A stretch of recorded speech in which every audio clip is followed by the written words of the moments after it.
Hello everyone and welcome to another video, and in today's video I'm going to be installing some LED fog lamps into the Grand Vitara. Let's get right into it. This should be generally pretty straightforward. Suzuki thankfully actually leaves most of the wiring harness in every car for the fog lights. That means that it should be easy to install these LED fog lights. I've already taken a look behind the bumper and I know that there is actually the fog lamp connectors down there.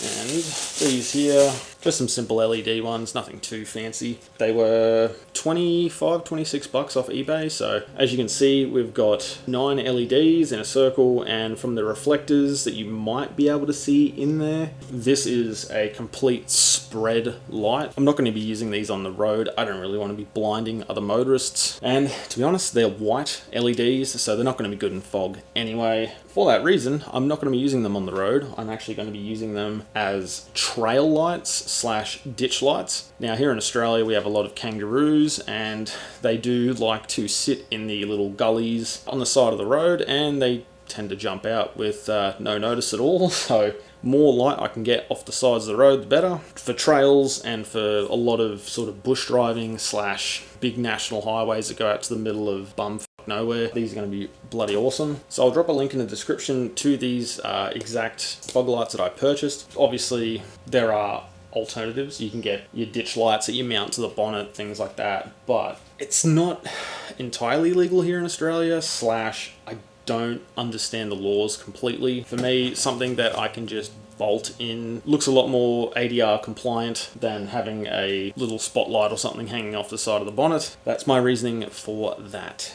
A couple things you're going to need for this installation. So first and foremost, you're going to need the fog lights. You're also going to need a fog light switch. The switch has not arrived yet, however I will continue the video when that does arrive. You're going to need trim removal tools. If you don't have trim removal tools, small flathead or 2 small flathead screwdrivers just to pop those little plastic clips out. You'll probably also need your 10mm. You're gonna have to cut out the fog light like blank that's just in the casting of the bumper. So for that, a 3.5-inch hole saw like drill bit thing, pretty much one of these 3.5-inch circular saw bit that actually fits perfectly to the size of that. I've also actually measured this up without the drill bit part in the middle around the fog light blank, and it is perfect. Yeah, it should just make this even easier. However, if you don't have a cordless drill, or you don't have a hole saw bit, or don't have a way to get one, then you can definitely use, say, a Dremel, any sort of hobby knives, stuff like that.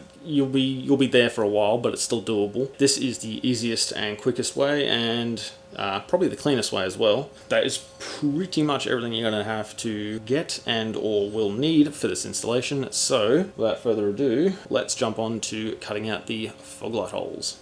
So I've got my drill and I've removed the actual drill bit out of the middle of this. That way I can put this through the middle, drill a pilot hole, because I'm going to know what dead center is, because the hole saw actually fits onto the blank and it stays there. That way, that will give me the best dead center point that I can get. Boom, just like that. Nice. All right, we'll jump on to the other side and do that now.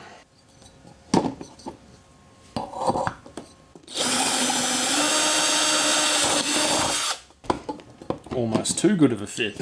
Struggle to get the damn thing back out. Alright, cool. That's both pilot holes drilled. So now I will reinstall the drill bit that goes into this little chuck here, and then we can start actually doing some hole sawing.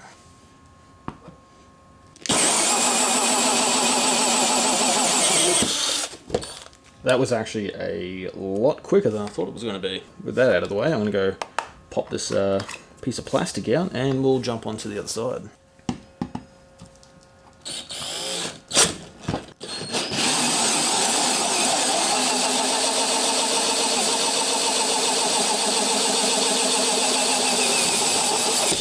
Very nice. Honestly, considering this bit is a little on the wobbly side, it didn't actually do too bad. Alrighty, so the next step for me is now going to be removing the bumper. So for anyone curious as to how to get the bumper off, this screw bolt thing. I put that there because it holds it a little bit better than the plastic clips do, but generally you'll have a plastic clip there, one in the top of the grill here, another one in the top of the grill, another one there, another one there, another one there, another grill one, the grill one, and then all you have to do is pop the grill forward and the grill comes out, and then you have access to these two 10mm bolts on either side. And then from underneath, all you need to do is that 10mm bolt there, that 10mm bolt there, you undo that 10mm bolt there, and then you undo or pop out the clip here, the clip there, the one a bit further down, and then once you've got that unbolted, you simply just pull the bumper forward, comes unclipped, yeah, should come straight off. So, I've already removed the 10mm bolt from the top here. Now I'm just going to show you where the plastic little trim clips are. So, here we go. And some, especially at the bottom of the bumper, may have little bits of dirt caught in them, so it may make them a little more tedious to actually remove. There we go. So you got one down here that also needs to come out, and then there will also be that one right there. That one.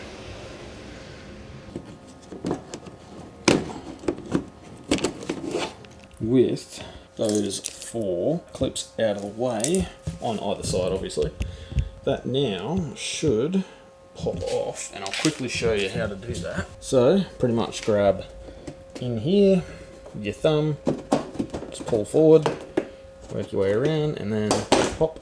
Pretty much almost walk away with it. Because I have a bash plate down the bottom there, I have to angle my bumper forward so that I can get to this temperature sensor. So this one is usually, yeah, there we go.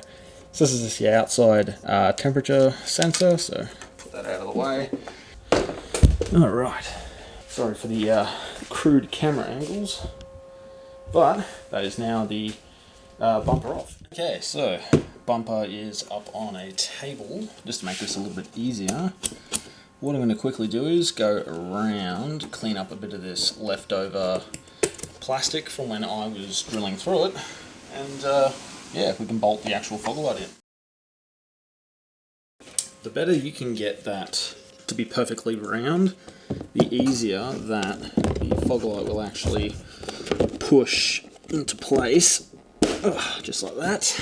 That isn't the final fit, at least I hope not, because it's not matching up on one side. Turns out I just needed to clearance the fog light hole just a tiny bit more, just to get this to fit in properly, flush with all of the screw mounts. So for this bit I'm choosing to use a drill, and I've set it to a low torque number on there, so I know it's not going to over tighten the screws.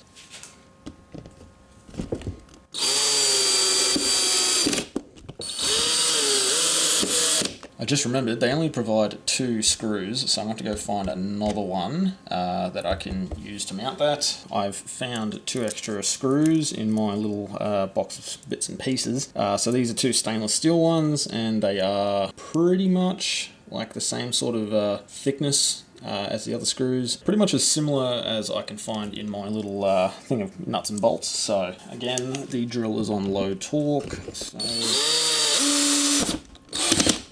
Well, with that one in place, I'm just going to double check that they are all not over tightened but snug, and then we'll move on to the other one. Alright, same sort of thing as the other side. I'm going to go around and just neaten up all of this overhanging plastic. That way the light fits in there just a little bit better. The orientation I had on the other side had this little bit of plastic here pointing out that way, so I'm just going to assume that that is the way it needs to go on this side as well. Oh, there we go.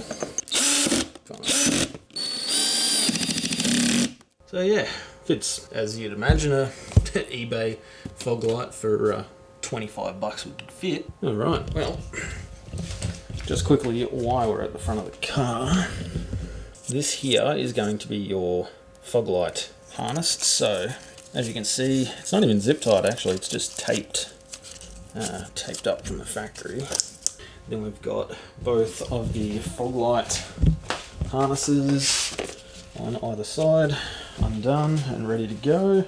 Now it is pretty much a reversal of the disassembly process. So going to chuck it all back together and yeah, connect the fog lights. Just remember, do not forget your ambient air temperature sensor, because that'll also make a hell of a rattling noise getting around. So let's get into reassembly.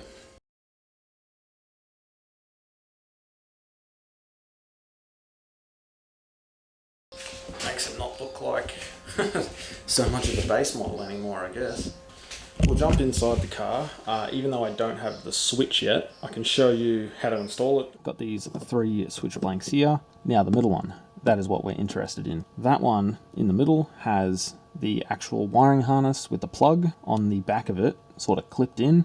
So let's see if I can get this in try.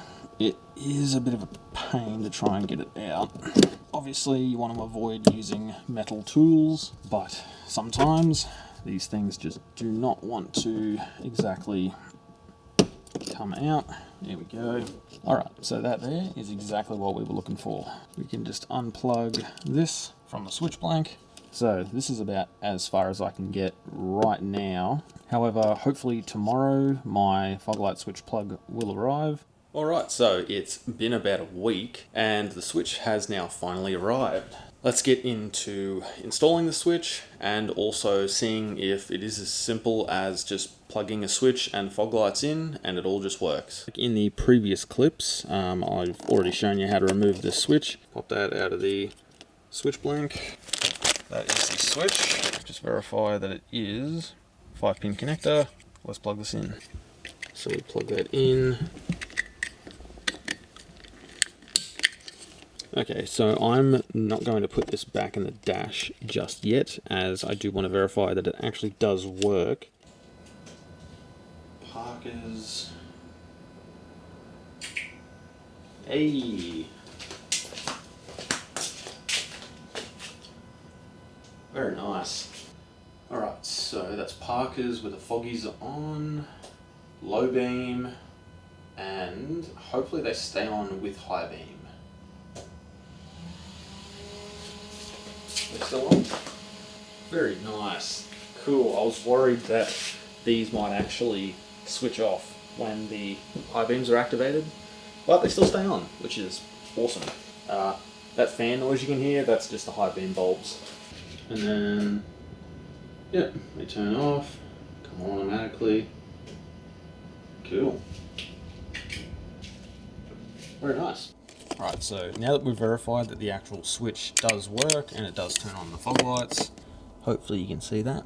Yeah, that little ridge goes into that little cutout that's actually in the switch hole. Push it in, and there we go. One thing I do want to actually show you is if I turn the light off, one thing that I was concerned about is what color is this going to be when it's switched on? Is it going to match the rest of the interior, which is red? So as you can see, we got red steering wheel lights, red dash lights, and awesomely enough, now have red fog light. So I was actually kind of concerned as to whether or not that was actually going to be red. Definitely is.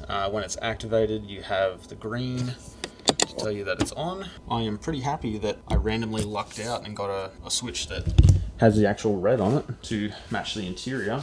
That pretty much concludes the installation part of the video. The switch is in, fog lights are in. I'm gonna go for a drive and we'll see how these go.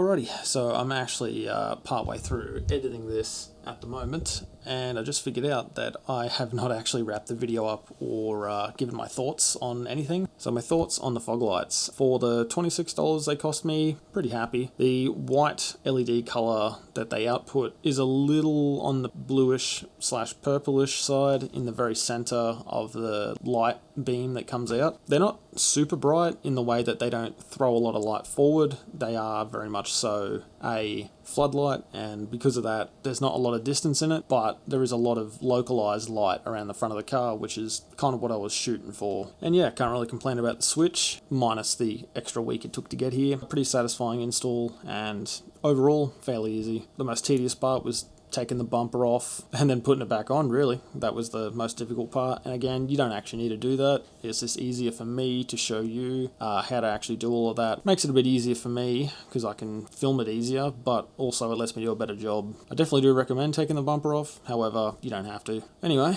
I've been rambling for long enough. Thank you to everyone who stuck around to the end of the video. Greatly appreciate that. Definitely subscribe. There is a lot more videos in the works. I've got a list of parts I just ordered tonight, and I've also got a list of videos on my phone, and I tell you what, there's a big list. There's a lot in store for the channel this year, and I'm looking forward to it. So yeah, subscribe, stay tuned, and I'll catch you in the next video.